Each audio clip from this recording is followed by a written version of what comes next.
Hello guys, welcome to our channel Adeline's cafe. അപ്പോൾ നമ്മളിന്ന് പറയാൻ പോകുന്ന തുംദേന സാത്തുമേ രോഹംന എന്ന സീരിയലിൻ്റെ 18ാമത്തെ എപ്പിസോഡാണ്. അപ്പോൾ രോഹൻ അപ്പുവിനെ കൺവിൻസ് ചെയ്യുന്നതാണ് നമ്മൾ ലാസ്റ്റ് എപ്പിസോഡിൽ കണ്ടത് കല്യാണത്തിനായിട്ട്. അപ്പോൾ രോഹൻ പറയണ ചേച്ചിയുടെ ലൈഫ് നോക്കിയിട്ടാണ്, അതിലെ കാര്യങ്ങളൊക്കെ ഞങ്ങളുടെ ലൈഫിൽ നടക്കുമെന്ന് വിചാരിച്ചിട്ടാണ് അമ്മ മാക്സിമം കല്യാണം മുടക്കാൻ നോക്കുന്നത്. അല്ലാതെ ഞങ്ങൾക്കിപ്പോൾ ക്യാഷിൻ്റെ അത്യാവശ്യമൊന്നുള്ള ആൾക്കാരല്ല. പിന്നെ എന്താ അമ്മ അങ്ങനെ ചെയ്യുന്നതെന്നുള്ളത് നിങ്ങൾ ചിന്തിച്ചിട്ടുണ്ടാവുമല്ലോ, ഇതാണ് കാരണമെന്ന് പറയണം. അപ്പോൾ പറയണം, എൻ്റെ ലൈഫിൽ എന്ത് നടന്നാലും അതിന് അവളെ പറയുന്നത് എന്താ വെച്ചാൽ എൻ്റെ ലൈഫിൽ നടന്നൊക്കെ അവളുടെ ലൈഫിൽ നടക്കണമെന്നുണ്ടോ? അങ്ങനെയൊന്നും ഉണ്ടാവില്ല. നീ എന്തായാലും അമ്മേനെ കൺവിൻസ് ചെയ്യാൻ നോക്ക്. ഓക്കെ പറയുന്നവരെ അമ്മേനെ കൺവിൻസ് ചെയ്യണം. നിങ്ങൾക്ക് രണ്ടുപേർക്കും ഒരുമിച്ച് ജീവിക്കാനാണെങ്കിൽ നീ ഒരു വഴിയേ ഉള്ളൂ.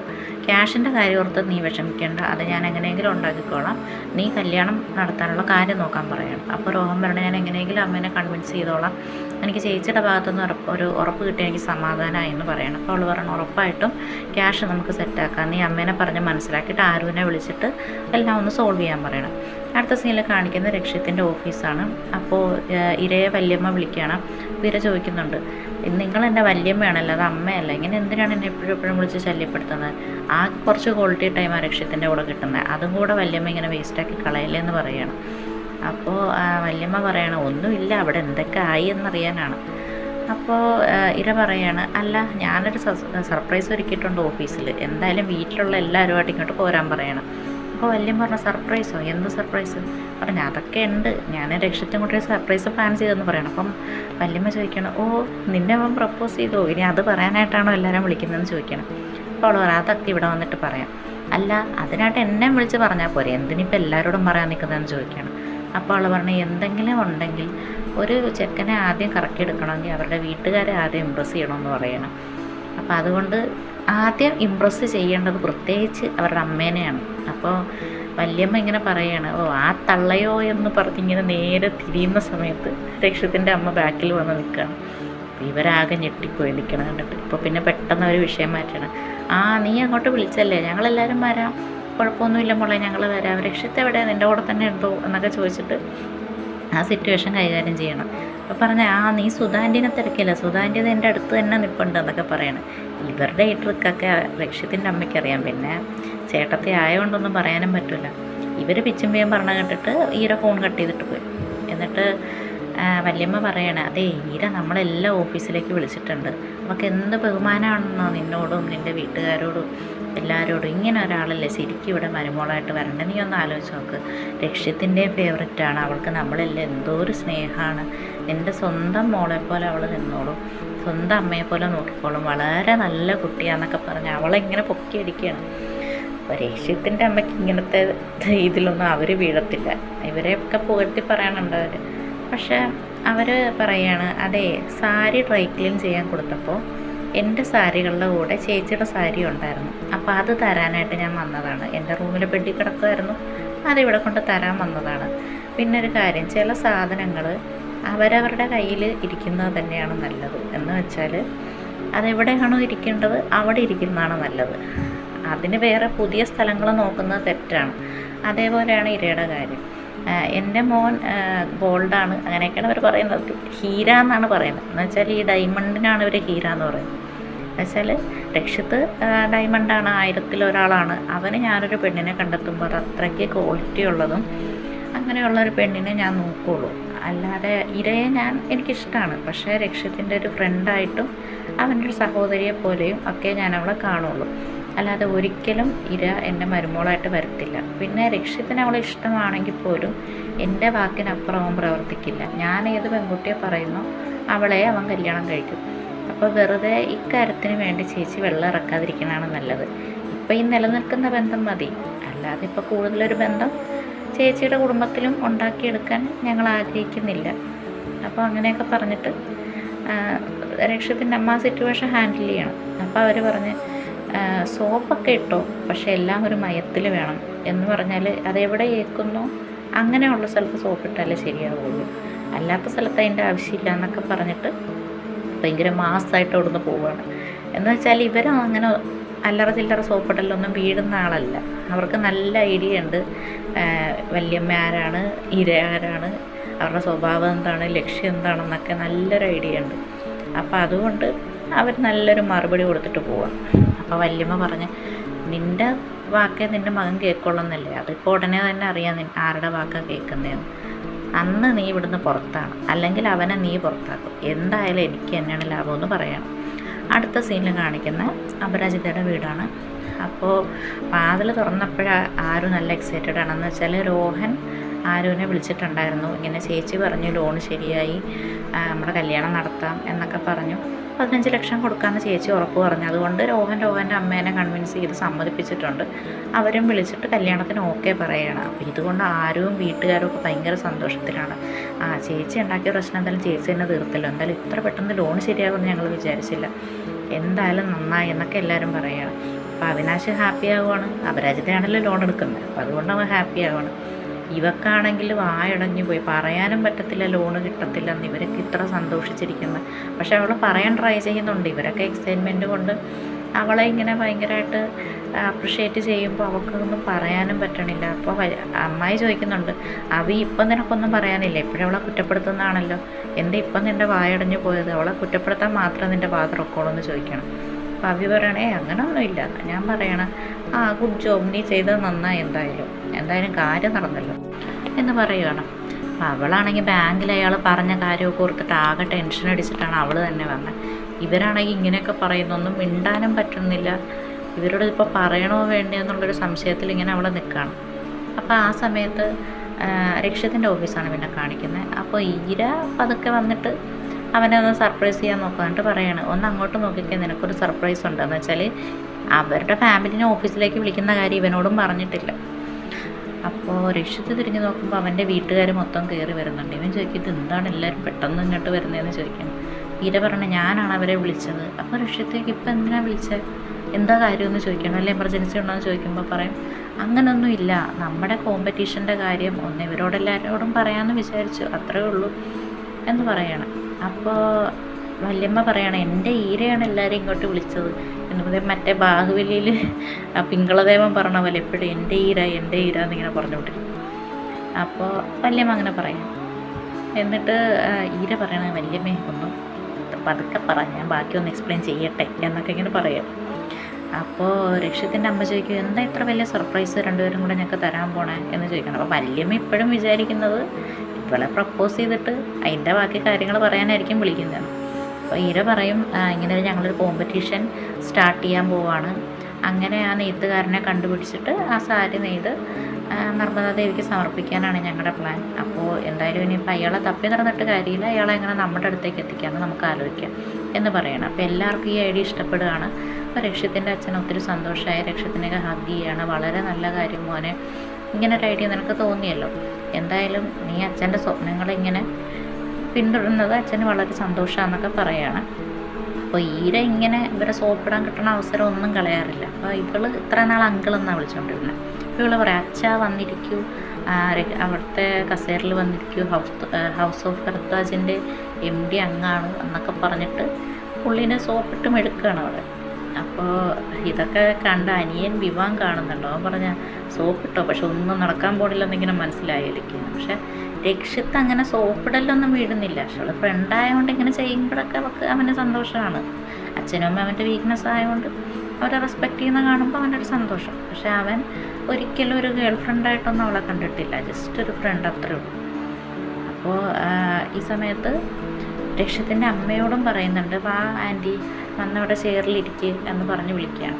ആൻറ്റി എന്നല്ല അമ്മയെന്നാണ് വിളിക്കുന്നത് എന്ന് പറഞ്ഞിട്ട് അവരെ രണ്ടുപേരെയും കൊണ്ട് അവിടെ ചെയറിൽ ഇരുത്തുവാണ്. അപ്പോൾ രക്ഷ്യത്തിൻ്റെ അമ്മേനെ ചെയറിലിരുത്താൻ പോകുമ്പോൾ അമ്മയെ വന്നിരിക്കൂ എന്നിങ്ങനെ പറയുന്ന കേട്ടിട്ട് രക്ഷ്യത്തിൻ്റെ അമ്മ പറയും മോളെ ആൻറ്റി എന്ന് വിളിച്ചാൽ മതി, അമ്മയെന്ന് വിളിക്കണ്ട, ചില ബന്ധങ്ങൾ ആദ്യം ഉള്ളതുപോലെ തന്നെ പിന്തുടരുന്ന നല്ലത്, അതിന് പുതിയ മാനങ്ങൾ കണ്ടെത്തിയാൽ അത് ശരിയാവില്ല, ചിലത് അങ്ങനെ തന്നെ തുടർന്ന് പോകുമ്പോഴാണ് അതിൻ്റെ ഭംഗി, ചിലപ്പോൾ ബന്ധം മാറിപ്പോയാൽ നമ്മുടെ സ്വഭാവം മാറിപ്പോയാലോ എന്ന് പറഞ്ഞിട്ട് അവളുടെ ആ കൈ തടഞ്ഞ് അവർ തനിയെ പോയിരിക്കുകയാണ്. എന്ന് വെച്ചാൽ അച്ഛനെ അവളാണ് കയ്യെ പിടിച്ചുകൊണ്ടിരുത്തിയത്, അമ്മേനെ അങ്ങനെ ഇരുത്താൻ നടക്കില്ല. അപ്പോൾ അത് കണ്ടിട്ട് രക്ഷ്യത്തിന് പ്രത്യേകിച്ചൊന്നും തോന്നണില്ല. പക്ഷേ വല്യമ്മയ്ക്ക് അതൊരു ഇൻസൾട്ട് പോലെയായി. ഇവരവിടെ ഇരുന്നിട്ട് ഈ കോമ്പറ്റീഷൻ്റെ ബാക്കി കാര്യങ്ങളൊക്കെ ചർച്ച ചെയ്യുകയാണ്, ഇതെങ്ങനെയാണ് നടത്തേണ്ടതെന്നൊക്കെ. അതിപ്പോൾ നമ്മളെ കാണിക്കുന്നില്ല, അവർ സംസാരിക്കണം.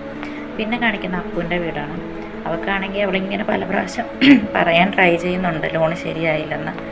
പക്ഷേ ഇവരിങ്ങനെ അവളെ പുകഴ്ത്തി ഇങ്ങനെ ഓരോന്നൊക്കെ പറഞ്ഞുകൊണ്ടിരിക്കുകയാണ്, അവളെ അപ്രിഷ്യേറ്റ് ചെയ്തുകൊണ്ടിരിക്കുകയാണ്. അവരുടെ എക്സൈറ്റ്മെൻറ്റ് കണ്ടിട്ട് ഒന്നും മിണ്ടാൻ പറ്റുന്നില്ല. അപ്പോൾ അമ്മ പറയാണ്, ഞാൻ പോയിട്ടെന്നാൽ ഗണപതി ഭഗവാനെ തിരിതെളിയിച്ചിട്ട് വരാം, എന്തായാലും കാര്യം നടന്നല്ലോ എന്ന് പറയണം. അപ്പോൾ ആരോ വാതിൽ മുട്ടാണ്. വാതിൽ തുറന്ന് നോക്കുമ്പോൾ ഒരു ഡെലിവറി ബോയാണ് ഒരു ഫ്ലവർ ബൊക്കെ കൊണ്ട് വന്നതാണ്. അപ്പോൾ ആര് വിചാരിക്കുന്ന രോഹൻ കൊടുത്തു വിട്ടതാണെന്നും പറഞ്ഞിട്ട് ആര് പറയണം, ഓ കണ്ടോ സോറി എന്നൊക്കെ പറഞ്ഞ് രോഹൻ്റെ ബൊക്കെയൊക്കെ തന്നു വിട്ടിട്ടുണ്ട്. എന്തായാലും ആൾ നല്ല റൊമാൻറ്റിക് ആയിട്ടുണ്ട്, അതൊക്കെ ചേച്ചിക്കാരനാണ്, താങ്ക് യു എന്ന് പറയുകയാണ്. ഈ സമയത്ത് വളരെ മിസ്റ്റീരിയസ് ആയിട്ട് ഒരാൾ ഓട്ടോയിൽ വന്നിറങ്ങുന്ന കാണിക്കുന്നുണ്ട്. അയാൾ അപരാജിതയുടെ വീട് ലക്ഷ്യമാക്കിയിട്ട് ഇങ്ങനെ നടക്കുന്നതായിട്ട് കാണിക്കുന്നുണ്ട്. അപ്പോൾ പിന്നെ കാണിക്കുന്ന അവളുടെ വീടാണ്. അപ്പോൾ ആരും പറയാണ്, കണ്ടോ രോഹൻ എനിക്ക് പൊക്കെയൊക്കെ അയച്ചു, എത്രയായാലും നമ്മളോട് പിണങ്ങിയിരിക്കാനൊന്നും പറ്റത്തില്ല. അപ്പോൾ അമ്മ ചോദിക്കണം, രോഹൻ തന്നെ അയച്ചതെന്ന് എന്താ ഉറപ്പ്? അപ്പോൾ അവൾ പറയണേ, വേറെ ആരിവിടെ അയക്കാനാണ്, അമ്മയ്ക്ക് അച്ഛൻ പൊക്ക വാങ്ങി തരാറുണ്ടോ? ഇല്ലല്ലോ എന്നൊക്കെ ഇങ്ങനെ പറയണം. അവരുടെ അമ്മ പറയാം, അത് ശരിയാണ്, ഇയാളെനിക്കൊരു പൊക്ക വാങ്ങി തന്നിട്ട് വർഷങ്ങളായെന്ന് പറയാണ്. അപ്പോൾ ആരും അതിൽ നിന്ന് നോട്ട് എടുത്തിട്ട് ഐ ആം സോറി എന്നുള്ള നോട്ട് കണ്ടിട്ട് അവർക്ക് സന്തോഷമാകുകയാണ്.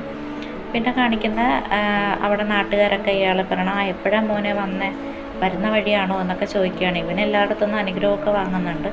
ഓ മരുമോൻ വന്നോ എന്നൊക്കെ പറഞ്ഞിട്ട് എല്ലാവരോടും ഭയങ്കര കാര്യമായിട്ടൊക്കെ പെരുമാറും. അപ്പോൾ ആര് പറയാണ്, എന്തായാലും ഇതൊക്കെ ചേച്ചി കാരണമാണ്, താങ്ക് യു ചേച്ചി എന്ന് പറയുന്ന സമയത്ത് അടുത്ത കോളിംഗ് ബെല്ലടിക്കുകയാണ്. അപ്പോൾ കോളിംഗ് ബെല്ലടിച്ചിട്ട് അവൾ തുറക്കാൻ നോക്കുമ്പോൾ പിന്നെയും ഡെലിവറി ബോയാണ്. പിന്നെ ഒരു പാഴ്സൽ വന്നിട്ടുണ്ട്. അതിൽ നോക്കുമ്പോൾ ഒരു കേക്കാണ്. ആ കേക്കിലും ഐ ലവ് യു എന്നൊക്കെ എഴുതിയിട്ട് ഒരു കേക്കാണ്. അപ്പോൾ ആര് പറയാണ്, ഇന്ന് രോഹന് സ്നേഹം വഴിഞ്ഞൊഴുകുവാണല്ലോ, കുറേ നാളായിട്ട് ഇത്ര റൊമാൻറ്റിക് അല്ലായിരുന്നു ആൾ, ഇപ്പോൾ എന്തായാലും നല്ല റൊമാൻറ്റിക് ആയിട്ടാണെന്ന് പറഞ്ഞ് അടുത്ത ബെല്ലടിക്കും. ആ ബെല്ലിന് വാതിൽ തുറക്കുമ്പോൾ അതൊരാളാണ്. അതിലിങ്ങനെ എൻ്റെ ഭാര്യനെ തിരിച്ചു തരൂ എന്നൊക്കെ പറഞ്ഞിട്ടൊരു പ്ലക്കാർഡൊക്കെ കൊണ്ടുവരുത്ത നിൽപ്പുണ്ട്. അപ്പോൾ ഇതാരാണിപ്പോൾ എന്ന് വിചാരിക്കുമ്പോൾ പതുക്കെ ഫേസിലേക്ക് ഇങ്ങനെ ഫേസ് റിവീലാകുകയാണ്. സത്യത്തിൽ ഇപ്പോഴാണ് അപരാജിതയുടെ ഹസ്ബൻഡിനെ ശരിക്കും കാണിക്കുന്നത്, ഒരു കൊക്ക് പോലത്തെ ഒരു മുഖം. അപ്പോൾ അവൻ ഇങ്ങനെ എല്ലാവരെയും രൂക്ഷമായിട്ട് നോക്കണം. അപ്പോൾ ഇവനെ കണ്ട് വിറച്ചു പോയി. എന്ന് വെച്ചാൽ കുറേ നാൾ ഇവൻ്റെ ശല്യമില്ലാതെ മനസമാധാനത്തിൽ അവൾ വീട്ടിൽ നിൽക്കുമായിരുന്നു. ഇത് പെട്ടെന്ന് കയറി വന്നപ്പോൾ എല്ലാവരും ഒന്ന് ഷോക്കായി. അവൾ കയ്യിൽ ആ ബൊക്ക ഉണ്ടായിരുന്നു, അതിങ്ങനെ താഴെ വീഴാണ്, അവളുടെ കൈയൊക്കെ വിറച്ചിട്ട്. അപ്പോൾ അവൻ ചോദിക്കണം, എന്താ മോളെ സുഖമല്ലേ എന്നൊക്കെ ചോദിച്ചിട്ട് ഇങ്ങനെ കയറി വരുവാണ്. എല്ലാവർക്കും ഒരു സർപ്രൈസ് ആയല്ലേ, എന്തായാലും എൻ്റെ ഭാര്യനെ തിരിച്ചു തരണം, ഞാൻ അതിന് വന്നാണെന്ന് പറഞ്ഞ് എൻട്രിയിൽ തന്നെ ഭയങ്കര സോപ്പാണത്. അപ്പോൾ ഇപ്പോഴാണ് അവരുടെ മാരേജ് ഫോട്ടോ ഒക്കെ ഫുള്ളായിട്ട് കാണിക്കുന്നത്. അപ്പോൾ എല്ലാവർക്കും സന്തോഷമാകുകയാണ്, പ്രത്യേകിച്ച് അപ്പൂൻ്റെ അമ്മയ്ക്ക്, അനിയന്, ആരുവിനൊക്കെ. ഇവനെല്ലാവരും ഭയങ്കര സോപ്പിട്ട് വെച്ചിരിക്കുകയാണ്. അവരുടെ നോട്ടത്തിലൊരു പെർഫെക്റ്റ് മരുമകനാണ്, എല്ലാവരും ഒരേപോലെ കാണുന്നു, വീട്ടുകാരെല്ലാവരും ബഹുമാനിക്കുന്നു, അവരുടെ സഹോദരങ്ങളെയൊക്കെ സ്വന്തം സഹോദരങ്ങളെ പോലെ കാണുന്നു. ആരുമൊക്കെ പോയി ഹഗ് ചെയ്യാണ്. പക്ഷേ ഇവൻ്റെ സ്വഭാവം കറക്റ്റായിട്ട് അറിയില്ലല്ലോ. പിന്നെ ഈ അളിയനെയൊക്കെ ഭയങ്കരമായിട്ട് സ്നേഹിക്കുന്നു. അപ്പോൾ ഇതൊക്കെ കണ്ടിട്ട് അപരാജിതയ്ക്ക് പേടിയാണ്, അവൾക്ക് യഥാർത്ഥ സ്വഭാവം അറിയാമല്ലോ. അപ്പോൾ ഇവർ ഗവർ സാബ് എന്നാണ് വിളിക്കുന്നത്. മധ്യപ്രദേശിലൊക്കെ മരുമോനെ അങ്ങനെയായിരിക്കും വിളിക്കുന്നത്, എന്നാലും നമുക്ക് മോനെ എന്ന് പറഞ്ഞാൽ മതി. അപ്പോൾ അപ്പൂൻ്റെ അച്ഛൻ പറയണ, ആ മോനെ പെട്ടെന്നാണല്ലോ ഒന്ന് വിളിച്ച് പറഞ്ഞിരുന്നെങ്കിൽ ഞങ്ങൾ വണ്ടി അയക്കുമായിരുന്നല്ലോ റെയിൽവേ സ്റ്റേഷനിലേക്ക്, യാത്രയൊക്കെ സുഖമായിരുന്നു എന്നൊക്കെ ചോദിക്കണം. അപ്പോൾ അപ്പു ഇതൊക്കെ കണ്ട് പേടിച്ച് നിൽക്കുകയാണ്. അപ്പോൾ അവൻ പറയാൻ, യാത്രയൊക്കെ സുഖമാണ്, പക്ഷെ അപ്പു ഇല്ലാത്ത വീട്ടിൽ താമസിക്കുന്നത് വളരെ ബുദ്ധിമുട്ടുള്ള കാര്യമാണ്, എന്തായാലും സോറി കേട്ടോ എന്നൊക്കെ പറഞ്ഞിട്ട് ആ ഫ്ലവറും കേക്കും ഒക്കെ ഇവനാണ് അയച്ചതെന്ന് പറയണം. അപ്പോൾ ആര് പറഞ്ഞേ, അതൊക്കെ ചേട്ടനാണോ അയച്ചത്, ഞാൻ ഓർത്തൊരു ഓഹനായിരിക്കും. അപ്പോൾ അവൻ പറയണേ, അല്ലല്ല ഞാൻ തന്നെ അയച്ചതാണ്, പിന്നെ എൻ്റെ ഭാര്യയ്ക്ക് സോറി പറയാതെ ഞാൻ വേറെ ആർക്ക് സോറി പറയാനാണ് എന്നൊക്കെ പറഞ്ഞാൽ പൊക്കെ നിർബന്ധിച്ച് അവളുടെ കയ്യിൽ കൊടുക്കുകയാണ്. കാണുന്നവർക്കത് സ്നേഹമായിട്ടേ തോന്നുള്ളൂ, പക്ഷെ അവളെ സംബന്ധിച്ചിടത്തോളം അത് അബ്യൂസാണ്.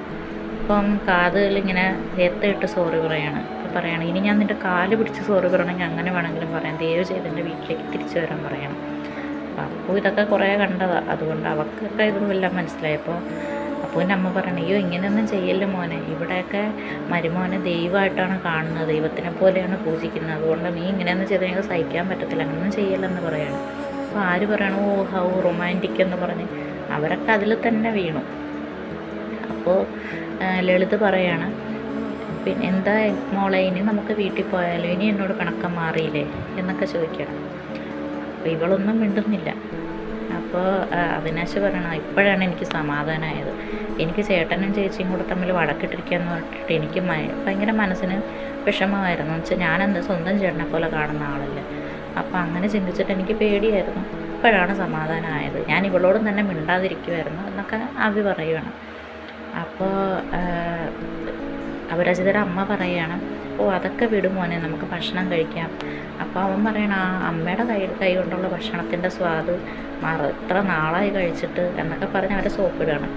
അല്ലെങ്കിൽ അവളവിടെ ഭക്ഷണം ഉണ്ടാക്കുമ്പോൾ നിൻ്റെ അമ്മ ഇങ്ങനെയാണോ പഠിപ്പിച്ചത്, നിൻ്റെ അച്ഛൻ ഇങ്ങനെയാണോ വളർത്തിയെന്ന് പറഞ്ഞ് ഇവരെ രണ്ടുപേരും തെറി പറയുന്ന ആളാണ് ഇവിടെ വന്നിട്ട് ഈ സ്നേഹപ്രകടനമൊക്കെ കാണിക്കുന്നത്. അപ്പോൾ അപ്പോൾ അതൊക്കെ ഇങ്ങനെ ആലോചിക്കുകയാണ്. അപ്പോൾ ഇങ്ങനെ ലോണ് ശരിയാക്കാൻ പോയതാണെന്നൊക്കെ ഇവനിങ്ങനെ അറിഞ്ഞായിരുന്നു. ഓ എന്നിട്ട് ലോണ് ശരിയായോ എന്നിങ്ങനെ ചോദിക്കുകയാണ്. അവൾ ഇതിൽ തന്നെ വിറച്ച് പോവുകയാണ്. അവനെ അടുത്ത് വന്ന് സംസാരിക്കും. അപ്പോൾ അവൾ പറഞ്ഞു, ഇല്ല ലോണ് ശരിയായില്ല, ഇതൊന്നും ചെയ്യില്ലേ, ലോണ് ശരിയായില്ല എന്ന് അവളിങ്ങനെ പറയണം. അപ്പോൾ എല്ലാവരും ഷോക്കാകണം. ലോൺ ശരിയായില്ലേ, പിന്നെ നീ എന്തിനാണ് ശരിയായെന്ന് ഇവിടെ വന്ന് കള്ളം പറഞ്ഞത്, നീ ശരിയായെന്നല്ല ഞങ്ങളോട് പറഞ്ഞത്. അപ്പം ആര് പറഞ്ഞിട്ടുണ്ട്, ചേച്ചി 15 ലക്ഷത്തിൻ്റെ ലോണ് പാസ്സായെന്ന് ഇവിടെ വന്ന് പറഞ്ഞതല്ലേ, ശരിയായില്ലെങ്കിൽ വെറുതെ എന്തിനാ വെറുതെ ഞങ്ങൾക്ക് പ്രതീക്ഷ തന്നതെന്ന് ചോദിക്കണം. അപ്പോൾ അച്ഛനും അമ്മയും പറയുകയാണ്, ലളിത് സോറി, ഞങ്ങൾ നിന്നോട് പറയാൻ വിട്ടുപോയി, ഇവിടെ ഒരു ലോണിന് അപ്ലൈ ചെയ്തിട്ടുണ്ടായിരുന്നു, ആരുവിൻ്റെ കല്യാണ ആവശ്യത്തിനായിട്ടാണ്, തെറ്റായിട്ടൊന്നും വിചാരിക്കില്ലേ, അത് പാസ്സായാലും ഞങ്ങൾ തന്നെ അടച്ചോളാം, 1 രൂപ പോലും അവളെ കൊണ്ട് ഞങ്ങൾ അടപ്പിക്കില്ല എന്ന് പറയുകയാണ്. അപ്പോൾ അവൾ ആര് പറയണം, അതിന് ലോണ് ശരിയായിട്ട് വേണ്ടേ. അപ്പോൾ അവിനാശ് പറഞ്ഞു, ചേച്ചി വെറുതെ എന്തിനാണ് പ്രതീക്ഷ കൊടുത്തത്, ചേച്ചി വാക്ക് കൊടുത്തുകൊണ്ടാണ് രോഹൻ അവൻ്റെ അമ്മയോട് പറഞ്ഞ് കൺവിൻസ് ചെയ്തത്, ഇനിയിപ്പോൾ ഇവളുടെ കാര്യം എന്താവും, എന്തിനങ്ങനെ കള്ളം പറയാൻ പോയെന്ന് ചോദിക്കുകയാണ്. അപ്പോൾ ഇവിടെ വെച്ചിട്ട് ഈ 18ാമത്തെ എപ്പിസോഡ് അവസാനിക്കുകയാണ്. അപ്പോൾ ലളിത വന്നതുകൊണ്ട് ഇനിയൊക്കെ കഥ കുറച്ച് ക്രൂഷ്യലാണ്. അപ്പോൾ എല്ലാവരും ഫോളോ ചെയ്യുക, സബ്സ്ക്രൈബ് ചെയ്യുക. Thank you.